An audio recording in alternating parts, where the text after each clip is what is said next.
सीधे इस गाइड में चलते हैं। आज हम 2026 के एआई जॉब मार्केट को डिकोड करने वाले हैं, बिल्कुल एक करियर कोच की तरह। देखिए, दुनिया भर में एआई का क्षेत्र बहुत ही तेजी से बदल रहा है और सच कहूं तो इस बदलाव के बीच उभरते हुए प्रोफेशनल्स और छात्रों के लिए जो अवसर खुल रहे हैं ना, वो बस कमाल के हैं। हमारा पूरा फोकस उन हाई ग्रोथ रोल्स पर होगा जो सीधे तौर पर भविष्य को आकार दे रहे हैं। इस विश्लेषण का एजेंडा बहुत ही क्लियर और स्ट्रक्चर्ड है। पहले एआई सैलरी के परिदृश्य को समझेंगे, फिर ईयू एआई एक्ट पर बात करेंगे, उसके बाद तेजी से बढ़ते हुए नए रोल्स, गवर्नेंस टीमों का निर्माण और अंत में एक step by step career road map. चलिए शुरू करते हैं। सेक्शन 1, एआई सैलरी का परिदृश्य और इस हायरिंग बबल को समझना। टेक परिदृश्य में आजकल एआई की सैलरीज में जो गजब का विभाजन देखने को मिल रहा है, वो वाकई दिलचस्प है। अब जरा इस नंबर को देखिए, $7,95,000। सुनने में शायद यकीन ना हो, लेकिन ये कोई अपवाद नहीं है। ओपन एआई जैसी टॉप टियर फ्रंटियर लैब में काम करने वाले एक सॉफ्टवेयर इंजीनियर का ये औसत कुल मुआवजा है। ये साफ तौर पर दिखाता है कि एआई के सबसे ऊपरी स्तर पर टैलेंट की डिमांड और सप्लाई में कितना भारी अंतर आ चुका है। और ये चीज़ों को और भी साफ कर देता है। वेतन के ये 5 अलग अलग टियर्स ये साबित करते हैं कि एक शानदार करियर बनाने के लिए सिर्फ फ्रंटियर लैब्स तक पहुंचना ही जरूरी नहीं है। ध्यान दे तो मेन स्ट्रीम एआई और स्पेशलाइज्ड रोल्स भी बहुत ही लुक्रेटिव अवसर दे रहे हैं, जो कि पारंपरिक सॉफ्टवेयर डेवलपमेंट से कहीं ज्यादा फायदेमंद है। जब हम ग्लोबल लेवल पर सैलरीज की बात करते हैं, तो अंतर्राष्ट्रीय स्तर पर एक बहुत बड़ा कॉन्ट्रास्ट दिखाई देता है। अमेरिका में औसत $2,26,000 से ज्यादा है, जबकि भारत और चीन में ये $25,000 से $35,000 के बीच है। लेकिन सबसे अच्छी बात क्या है? अगर पूरी तरह से रिमोट एआई रोल हासिल कर लिया जाए, तो ऑन साइट के मुकाबले 5 से 8% ज्यादा सैलरी प्रीमियम मिलता है। ग्लोबल टैलेंट के लिए ये सच में एक बहुत बड़ा एडवांटेज है। ये डेटा साफ दिखाता है कि अनुभव के साथ एआई का वेज प्रीमियम कैसे तेजी से बढ़ता है। एक एंट्री लेवल पर जो प्रीमियम लगभग 6% है, वही स्टाफ इंजीनियर के स्तर तक पहुंचते पहुंचते लगभग 19% का हो जाता है। आसान भाषा में कहें तो एआई स्किल्स में लगातार निवेश करना लॉन्ग टर्म में बहुत बड़े मुनाफे की गारंटी है। सेक्शन 2, ईयू एआई एक्ट को समझना, जो कि एक रेगुलेटरी गेम चेंजर है। अगस्त 2026 की उस एनफोर्समेंट डेडलाइन पर आते हैं। ये देखना बहुत दिलचस्प है कि कैसे ये बदलते हुए कंप्लायंस मानक असल में जॉब क्रिएशन का एक बहुत बड़ा इंजन बन चुके हैं। तो सबसे ज़रूरी है इन 4 रिस्क कैटेगरीज को समझना, खास तौर पर तब जब एआई का इस्तेमाल लोगों की हायरिंग या फाइनेंस में किया जा रहा हो। ये सीधे हाई रिस्क कैटेगरी में आता है, जिसका मतलब है सख्त ऑडिट, और यहीं पर नए टैलेंट की डिमांड सबसे ज्यादा बढ़ने वाली है। जरा इन वित्तीय दावों को समझिए। ईयू एआई एक्ट का पालन न करने पर 35 मिलियन यूरो या कंपनी के ग्लोबल टर्नओवर का 7% तक जुर्माना लग सकता है। ये कोई छोटा मोटा फाइन नहीं है। यही वो वजह है जो कंपनियों को रातों रात कंप्लायंस प्रोफेशनल्स की एक पूरी फौज हायर करने पर मजबूर कर रही है। सेक्शन 3, तेजी से बढ़ते नए रोल्स, द एजेंटिक इवोल्यूशन।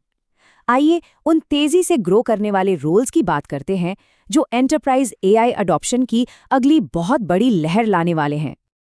ये बात बिल्कुल सटीक है कि साधारण प्रॉम्प्ट्स का युग अब समाप्त हो गया है। इंडस्ट्री अब सिर्फ बेसिक प्रॉम्प्ट इंजीनियरिंग से आगे बढ़कर डिजिटल असेंबली लाइंस डिजाइन करने की ओर बढ़ चुकी है, जो खुद ब खुद काम कर सकें। इसी कड़ी में RAG यानी रिट्रीवल ऑगमेंटेड जनरेशन इंजीनियरिंग को समझना बहुत ज़रूरी है। ये ऐसे सिस्टम बनाना है जो बड़े लैंग्वेज मॉडल्स को बाहरी डेटा के साथ जोड़ते हैं ताकि एकदम सटीक जानकारी मिल सके। एक ट्रेडिशनल सॉफ्टवेयर डेवलपर के लिए एआई में करियर ट्रांजिशन करने का ये एकदम परफेक्ट और हाई डिमांड रास्ता है। अब जरा इन 2 इंडस्ट्रीज को कंपेयर करते हैं। एक तरफ एआई की वजह से हेल्थ केयर में ह्यूमन ओवरसाइट या मानव निगरानी के रोल्स में 22% की बढ़ोतरी हुई है, और वहीं दूसरी तरफ ऑटोमेशन के कारण फाइनेंस सेक्टर में 2 लाख बैक ऑफिस नौकरियां खत्म हो रही हैं। ये साफ दिखाता है कि एक तरफ नौकरियां बन रही हैं तो दूसरी तरफ खत्म भी हो रही हैं। सेक्शन 4, गवर्नेंस टीमों का निर्माण, नियम बनाना।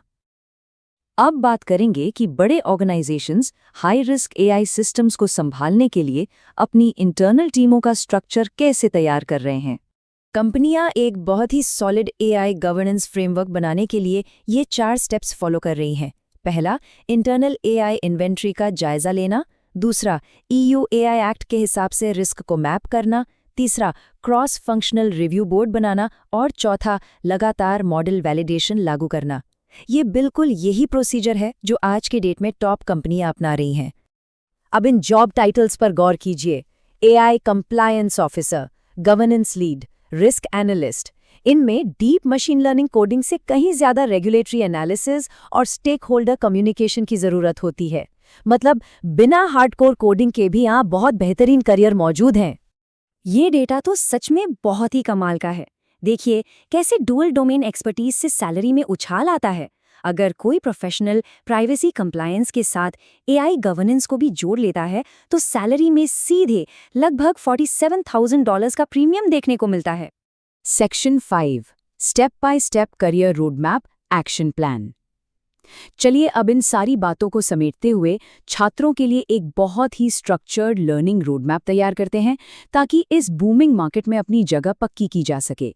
ये रहे वो 4 जरूरी स्टेप्स। 1. बुनियादी एआई टूल्स में महारत हासिल करना। 2. कॉन्टेक्स्ट डिजाइन जैसे हाई ग्रोथ निश को टारगेट करना। 3. जरूरी गवर्नेंस सर्टिफिकेशन लेना। और 4. High risk system oversight roles के लिए खुद को पोजीशन करना।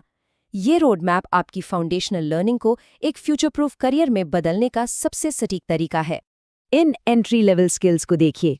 Prompt injection pattern recognition, RAG architecture की समझ, वल्नरेबिलिटी रिपोर्ट लिखना और cross functional communication. AI agent developer या रेड टीम रिसर्चर जैसी उभरती हुई पोजीशंस को हासिल करने के लिए ये स्किल्स बिल्कुल गेम चेंजर साबित होंगी। और जब बात सर्टिफिकेशंस की हो तो IAP का आर्टिफिशियल इंटेलिजेंस गवर्नेंस प्रोफेशनल यानी AIGP सर्टिफिकेशन बहुत ही हाई ROI देता है। ये सीधा उच्चतम सैलरी टियर के साथ जुड़ता है। अपनी रेगुलेटरी समझ को साबित करने और अपने पैकेज को बढ़ाने का ये एक गोल्ड स्टैंडर्ड तरीका है। इस विश्लेषण के अंत में एक बहुत ही अहम सवाल छोड़कर जा रहे हैं।